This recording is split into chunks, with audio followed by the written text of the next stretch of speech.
Radhe Radhe friends, कैसे हैं आप सभी। उम्मीद करती हूँ कि आप सभी बहुत ही अच्छे होंगे। फ्रेंड्स, हमारे सनातन धर्म में देवी देवताओं की पूजा पाठ के अलावा घर के मृत पूर्वजों को भी बहुत ही महत्वपूर्ण स्थान दिया गया है। ऐसा कहा जाता है कि यदि हमारे पूर्वज हमसे रुष्ट हो जाते हैं तो इससे हमें हमारे जीवन में अनेक कठिनाइयों का सामना करना पड़ सकता है।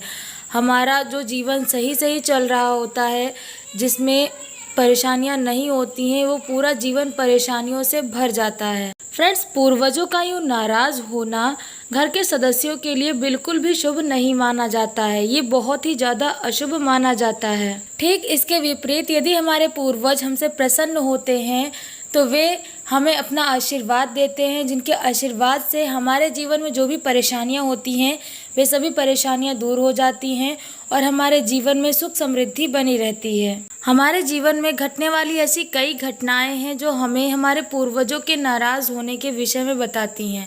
फ्रेंड्स, आज के हमारे इस वीडियो में हम उन्हीं घटनाओं के विषय में जानेंगे, उन्हीं संकेतों के विषय में जानेंगे। तो इसलिए ये वीडियो आप सभी के लिए बहुत ही ज़्यादा इम्पॉर्टेंट होने वाली है। तो इसलिए वीडियो को पूरा एंड तक वॉच करिएगा, बिल्कुल भी स्किप मत करिएगा। फ्रेंड्स, अगर आप सब चैनल पर नए हैं और आपने अभी तक चैनल को सब्सक्राइब नहीं किया है तो प्लीज़ चैनल को सपोर्ट करने के लिए चैनल को सब्सक्राइब करके बेल आइकन को ऑल प्लेट ज़रूर कर दीजिएगा। और फ्रेंड्स, अगर वीडियो पसंद आए तो वीडियो को लाइक करके ज़्यादा से ज़्यादा लोगों को शेयर ज़रूर करिएगा, जिससे कि यह वीडियो ज़्यादा से ज़्यादा लोगों तक पहुंच सके। फ्रेंड्स, हिंदू धर्म शास्त्रों में मृत पूर्वजों का तर्पण करना बहुत ही ज़रूरी माना जाता है, क्योंकि ऐसा कहा जाता है कि यदि हम पूर्वजों का तर्पण नहीं करते हैं तो इससे उनकी आत्मा को शांति नहीं मिलती है और वे यूं ही भटकते रहते हैं।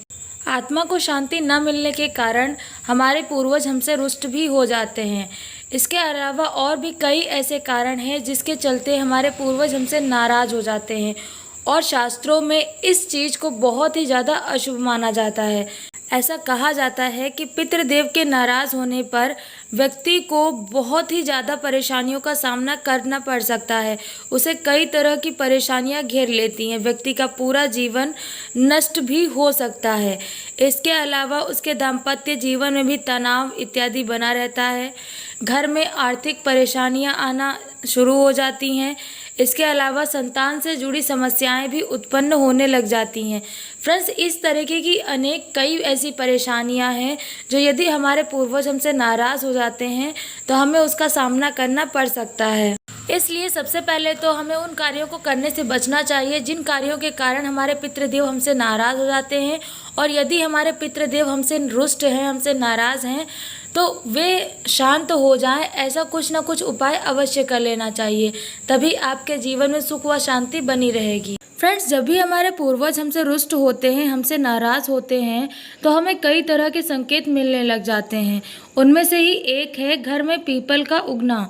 आपने अक्सर घर की दीवारों पर पीपल के पेड़ को उगते हुए देखा होगा। तो फ्रेंड्स, ये उस घर के लिए बहुत ही ज़्यादा अशुभ माना जाता है। यदि किसी भी घर में इस तरह से पीपल का पेड़ उगता है, आप उसको हटाते हैं लेकिन बार बार आपके हटाने के बाद भी वह पीपल का पेड़ दोबारा उग जाता है, तो फ्रेंड्स, इसे पितृदोष की निशानी माना जाता है। ऐसा कहा जाता है कि इस तरह से जिस घर में भी पीपल का पेड़ उगता है उस घर के सदस्य सदैव परेशानी में रहते हैं।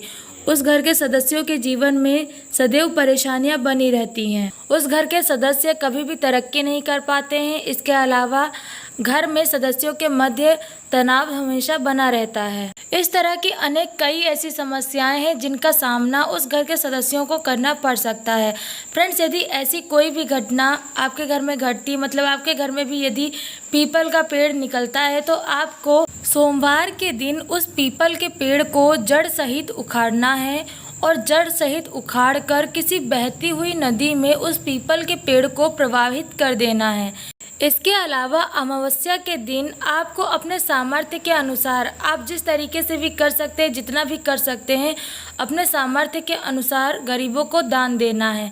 गरीब बच्चों को आप सफ़ेद कपड़े दान दे सकते हैं, खाना खिला सकते हैं तो खाना भी खिला दीजिए। मतलब आप अपनी तरफ से जितना भी कर सकते हैं उतना कर दें, क्योंकि फ्रेंड्स, अमावस्या के दिन दान देने से, गरीबों को खाना खिलाने से आपके पूर्वज आपसे प्रसन्न हो जाते हैं और वे आप पर हमेशा खुश रहते हैं, अपना आशीर्वाद देते हैं। इसके अलावा आपको पितृदोष से भी छुटकारा मिल जाता है। फ्रेंड्स, इसके अलावा आपने ये अक्सर देखा होगा कि हम कई बार कुछ कार्यों को करने से पहले बहुत ज़्यादा सोच विचार करने लग जाते हैं। कार्य सही है लेकिन फिर भी हम उस कार्य को करने के लिए आगे बढ़ ही नहीं पाते हैं।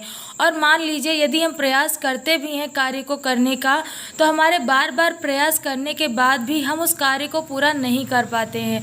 तो फ्रेंड्स, यदि आपके साथ भी ऐसा हो रहा है तो ये बिल्कुल भी शुभ संकेत नहीं है, ये बहुत ही अशुभ संकेत माना जाता है। ऐसा कहा जाता है कि यदि ऐसी घटना आपके साथ हो रही है कि आपने किसी कार्य को करने के विषय में सोचा है और आप बार बार प्रयास करने के बाद भी उस कार्य को पूरा नहीं कर पा रहे हैं, तो इसके पीछे पितृदोष हो सकता है। क्योंकि फ्रेंड्स, जब आप पर पितृदोष होता है तो आपके जो भी काम होते हैं वो उतने पर ही अटक जाते हैं। आप कितना भी प्रयास कर लें वो कार्य कभी भी पूरे नहीं हो पाते हैं। ऐसे मान लीजिए कि अगर आपने किसी कार्य को करने के विषय में सोचा, आपने पूरा इंतज़ाम कर लिया, आपके पूरा इंतज़ाम करने के बाद भी आपका वो कार्य नहीं हो पाया, कोई ना कोई रोक उसमें लग गई और वो काम उतने पर ही रुक गया। तो अगर इस तरीके की घटना आपके साथ घट रही है तो आपको तुरंत समझ जाना चाहिए कि हमारे जो पूर्वज हैं वो हमसे रुष्ट हैं। यदि ऐसा आपके साथ हो रहा है तो फ्रेंड्स, आपको नियमित रूप से शिवलिंग पर जल अभिषेक जरूर करना चाहिए। यदि आप नियमित रूप से जल अभिषेक करेंगे शिवलिंग पर तो इससे आपकी जो समस्याएं हैं वो धीरे धीरे दूर होने लगेंगी। इसके अलावा यदि आप चाहें तो आप इस विषय में किसी विशेषज्ञ की राय भी ले सकते हैं। आप उनके पास जाकर अपनी समस्याएं बताकर उनसे सलाह मांग सकते हैं। क्योंकि फ्रेंड्स, पितृ दोष भी बहुत बड़ा दोष होता है। यदि ये दोष आपके जीवन में होता है तो आपको समझ में कुछ नहीं आता है, बस आपके जीवन में उथल पुथल होनी शुरू हो जाती है। मतलब आपके बनते हुए काम भी बिगड़ने लग जाते हैं। जो काम आप बार बार करने की कोशिश करते हैं वो काम भी नहीं हो पाता है। कितना भी आप प्रयास कर लें लेकिन काम हो ही नहीं पाएगा। इसके अलावा घर में आप कितना भी पैसों को जोड़ कर रखने की कोशिश करें, आपके पास पैसे कभी रुकेंगे ही नहीं। घर की आर्थिक स्थिति दिन पर दिन खराब होने लग जाती है। तो यदि इनमें से कोई भी लक्षण आपको दिखाई देते हैं, इनमें से कोई भी घटना आपके साथ घट रही होती है, तो आप तुरंत इनसे जुड़े उपायों को जरूर करें। आप पर भोलेनाथ की कृपा होगी, आप पर जो भी दोष होगा वो मिट जाएगा और आपके जीवन में सुख व समृद्धि बनी रहेगी। तो फ्रेंड्स, उम्मीद करती हूँ कि वीडियो में दी गई जानकारी आपको पसंद आई होगी। वीडियो में दी गई जानकारी कैसी लगी कमेंट करके ज़रूर बताएं। फ्रेंड्स, वीडियो अगर पसंद आया हो तो वीडियो को ज़्यादा से ज़्यादा लोगों तक शेयर करके चैनल को सपोर्ट ज़रूर करें। और अगर आप इसी तरीके की जानकारी भरी वीडियोस देखना चाहते हैं तो चैनल को सब्सक्राइब करके बेल आइकन को ऑल प्लेट ज़रूर कर दें। क्योंकि फ्रेंड्स, यहाँ पर इस चैनल पर आपको इस तरीके की जानकारी भरी वीडियो रेगुलर मिलती रहती है। तो फ्रेंड्स, आज की वीडियो में बस इतना ही। मिलते हैं नेक्स्ट वीडियो में एक नए टॉपिक के साथ।